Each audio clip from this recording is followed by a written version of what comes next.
आज आपण द्वितीय पाठ व्यसने मित्र परीक्षा या पाठाचा भाषाभ्यास पाहणार आहोत। पहिला प्रश्न पूर्ण वाक्येन उत्तरम लिखत। अरण्ये कौ निवसतः स्म। अरण्यात कोण राहत होते? अरण्ये मृग काकौ निवसतः स्म। अरण्यात हरिण आणि कावळा हे राहत होते। काकः किम उपदिशत? कावळ्याने काय उपदेश दिला? अकस्मात आगंतुकासह मित्रता न युक्ता इति काकः उपदिशत। अकस्मात आलेल्या व्यक्तीसोबत मित्रता करणे, मैत्री करणे योग्य नाही असे कावळ्याने उपदेश दिला। मृगः प्रत्यहं क्षेत्रम गत्वा किम अकरोत? हरिण दररोज शेतात जाऊन काय करीत होता? मृगः प्रत्यहं क्षेत्रम गत्वा सस्यभक्षणम अकरोत। हरिण दररोज शेतात जाऊन धान्य खात होता। क्षुद्रबुद्धिः कुत्र निर्भृतं स्थितः? क्षुद्रबुद्धी कोठे लपून बसला होता? क्षुद्रबुद्धिः समीपम एव वृक्षस्य पृष्ठतः निर्भृतं स्थितः। क्षुद्रबुद्धी जवळ असलेल्या एका झाडामागे लपून बसला होता। शृगालः केन हतः? कोल्हा कशामुळे मारला गेला? शृगालः क्षेत्रपतीना क्षिप्तेन लगुडेन हतः। शृगाल क्षेत्रपतीना म्हणजेच शेतमालकाने फेकलेल्या काठीमुळे मारला गेला। दुसरा प्रश्न कः कम वदति? कोण कोणाला म्हणाले? वनेस्मिन् एकं सस्यपूर्णं क्षेत्रम अस्ति। जंगलात एक धान्याने भरलेले शेत आहे। एतद्वाक्यं शृगालः मृगं वदति। हे वाक्य शृगाल म्हणजेच कोल्हा हरिणाला म्हणाला। मित्र छिंदी तावन मम बंधनम। मित्रा मला या बंधनातून सोड। एतद्वाक्यं मृगालः शृगालम वदति। हे वाक्य हरिण कोल्ह्याला म्हणाला। तिसरा प्रश्न सह वंचकः क्वास्ते? तो कोल्हा कोठे आहे? एतद्वाक्यं काकः मृगं वदति। हे वाक्य कावळा हरिणाला म्हणाला। तिसरा प्रश्न प्रश्ननिर्माणं कुरुत। प्रश्न तयार करा। शृगालः मृगेण सह मित्रताम ऐच्छत। कोल्ह्याला हरिणासोबत मैत्री करायची होती। शृगालः केन सह मित्रताम ऐच्छत? कोल्ह्याला कोणासोबत मैत्री करायची होती? प्रदोषकाले मृगम अन्विषयन काकः क्षेत्रे उपस्थितः। संध्याकाळी मृगाला शोधत हरिणाला शोधत कावळा शेतात गेला। मृगम अन्विषयन काकः कदा क्षेत्रे उपस्थितः? हरिणाला शोधत कावळा शेतात केव्हा गेला? सह वृक्षस्य पृष्ठतः निर्भृतं स्थितः। तो झाडाच्या पाठीमागे लपला आहे। सह वृक्षस्य पृष्ठतः कथं स्थितः?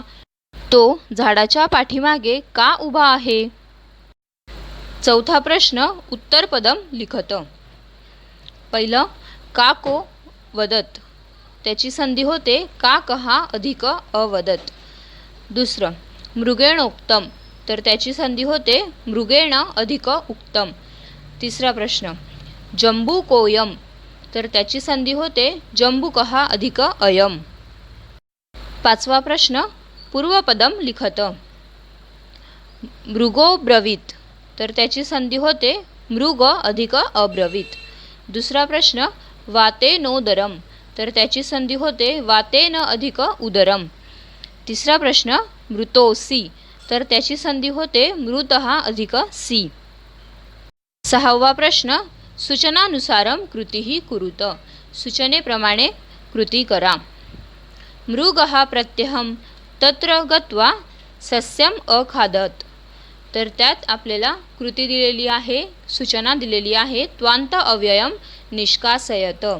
त्यात आपल्याला त्वांत अव्यय काढायचे आहे। आपल्याला गत्वा असे त्वांत अव्यय दिलेले आहे, तर त्याऐवजी आपण अगच्छत हे वापरून वाक्य तयार करू। मृगः प्रत्यहं तत्र अगच्छत सस्यम अखादत। आता दुसरा प्रश्न मित्र छिंदी तावन मम बंधनम। मित्रा मला या बंधनातून सोड, तर त्याचा आपल्याला लकार लिहायचा आहे। त्याचे नाव आहे लोट लकार। तिसरा प्रश्न वयम आनंदेन एकत्र निवसामः। आपण आनंदात एकत्र राहू। लट लकार स्थाने लन लकार योजित. वयम आनंदेन एकत्र न्यवसाम. त्वम पादान स्तब्धीकृत्य तिष्ठः. त्यात आपल्याला सूचना दिलेली आहे त्वम स्थाने भवान योजयत. तर त्याचे उत्तर आहे भवान पादान स्तब्धीकृत्य तिष्ठतु. भवान अपि अपरिचितः एव आसीत. भवान स्थाने त्वम योजयत. त्यात आपल्याला भवान ऐवजी त्वम वापरायचे आहे. त्वम अपि अपरिचितः आसी. शेवटचा प्रश्न त्वम स्थवरम पलायिष्यसे. त्वम स्थाने भवान योजयत. आपल्याला त्वम ऐवजी भवान वापरायचे आहे. भवान स्थवरम पलायिष्यते. सातवा प्रश्न स्तंभमेलनम कुरुत. त्यात आपल्याला विशेषण आणि विशेष्याच्या जोड्या लावायच्या आहेत. दृढः बंधः. तर जाळे हे दृढ होते, सोडवण्यास कठीण होते. क्षिप्तेन लगुडेन म्हणजेच फेकलेली काठी. एकस्मिन दिने एके दिवशी. लगुडहस्तः क्षेत्रपतीही. हातात काठी धरून कोण उभा होता? तो क्षेतमालक. आठवा प्रश्न जालरेखाचित्रम पुरायत. त्यात आपल्याला फक्त नावं लिहायची आहेत. तर पहिलं अरण्यम. अरण्याचे काय नाव होते? चंपक. चंपकम अरण्यम. दुसरं शृगालहा. तर कोल्हा. कोल्ह्याचे काय नाव होते? क्षुद्रबुद्धीही. क्षुद्रबुद्धीही शृगालहा. तिसरं काकहा म्हणजेच कोल्हा. तर कोल्ह्याचे काय नाव होते? एकाक्षहा काकहा. मृगहा. हरिणाचे काय नाव होते? चित्रांगहा मृगहा. नववा प्रश्न जालरेखाचित्रम पूरयत. वक्त्रा संवादम मेलयत. तर आपल्याला फक्त वाक्य दिलेली आहेत आणि ते त्यांच्या नावाखाली लिहायची आहेत. तक्त्यात आपल्याला जंबुकहा आणि मृगहा, कोल्हा आणि हरिण या दोघांचे वाक्य दिलेली आहेत, संवाद दिलेले आहेत. दर्शयामी त्वाम. तर हे कोल्हा म्हणाला होता म्हणून आपण ते जंबुकहा त्याच्या तक्त्यात लिहू. दृढोयम बंध म्हणजेच ते जाळे सोडवण्यास कठीण आहे. हे जंबुक म्हणजेच कोल्हा म्हणाला होता. त्रायस्व माम. तर हे हरिण म्हणाला होता. छिंदी मम बंधनम. मला बंधनातून सोड. हे हरिण म्हणाला होता.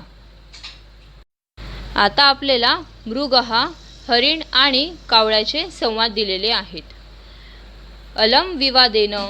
तर हे हरिण म्हणाला होता. कोयम द्वितीयहा. हा दुसरा कोण? हे वाक्य कावळा म्हणाला होता. अस्मत्सख्यम इच्छती. हे वाक्य हरिण म्हणाला होता. एवस्मतु. हे वाक्य कावळा म्हणाला होता. 10वा प्रश्न माध्यम भाषया उत्तरत. सह नरः शत्रुनंदनः इति वचनम कथायाः आधारेण स्पष्टीकुरुत. तो व्यक्ती शत्रूंना आनंद देणारा ठरतो. हे वाक्य कथेच्या आधाराने स्पष्टीकरण करा. हितोपदेशातील व्यसने मित्र परीक्षा या कथेत कोल्ह्यामुळे संकटात सापडलेला हरिण कावळ्याशी बोलताना त्याच्या तोंडी लेखकाने हे शब्द घातले आहेत.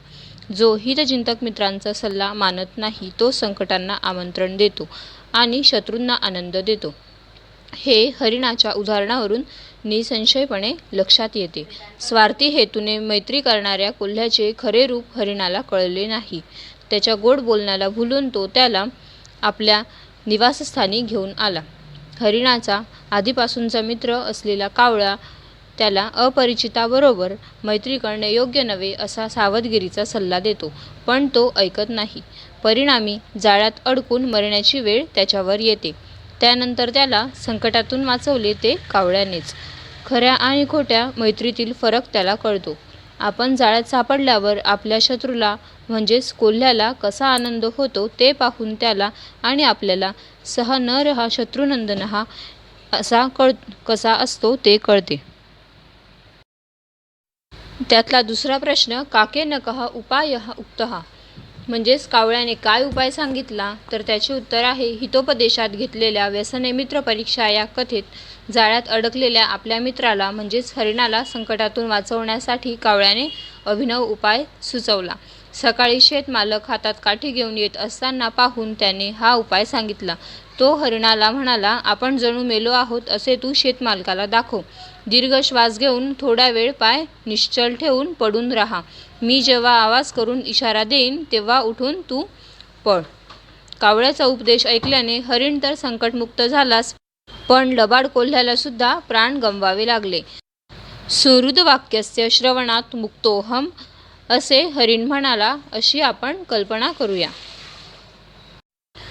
11वा प्रश्न. अमरकोशात समानार्थकम शब्दम योजयित्वा वाक्यम पुनर्लिखित. म्हणजेच अमरकोशातून समानार्थी शब्द योजून वाक्य पुन्हा लिहायचे आहेत. त्यातला पहिला प्रश्न. अरण्ये मृगः काकः च स्नेहेन निवसतः.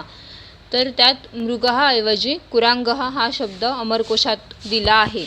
तर त्याचे उत्तर आहे अरण्ये कुरांगः काकः च स्नेहेन निवसतः. दुसरा प्रश्न.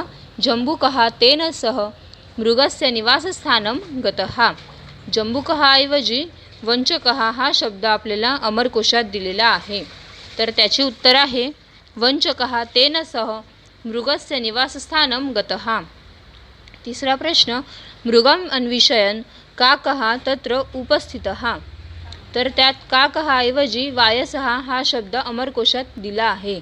तर त्याचे उत्तर आहे मृगम अन्विषयन् वायसः तत्र उपस्थितः.